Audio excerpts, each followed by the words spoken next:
Bular bo'lmasga Alloh asrasin, birovni g'iybat qilib, bo'xton qilib, bu tilingizda namoz o'qiyotgan, Qur'on o'qiyotgan tilingiz bilan qanday birini nomusini gapirasiz? Qanday birini g'iybat qilasiz? Ayniqsa mana so'kinishlar, yoshlar ehtiyot bo'ling. Payg'ambar alayhissalatu vasallam aytdilarki, "Sibabul muslimi fusuqun" dedilar. Musulmonni so'kishligi bu fosiqligi dedilar. Allohni g'azabiga keltiradigan, Allohni rozi qilmaydigan, Rasulullohni xafa qiladigan, mu'minlarni xafa qiladigan so'z bu og'zingizdan chiqmasin. Qanaqadir bir haligi musulmonni og'zidan chiqmaydigan gaplarni gapirganlarda o'sha vaqtda qaytaramiz. "O'y, birodar, bu tilingiz bilan siz Qur'on o'qiysiz, ehtiyot bo'ling. Unda Qur'on sizning qalbingizga kirmaydi.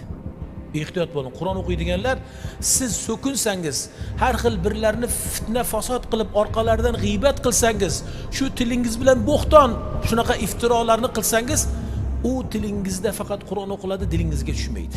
Va Qur'on ham tilingizda aksi, sizni zararingizga shafoatchi bo'ladi.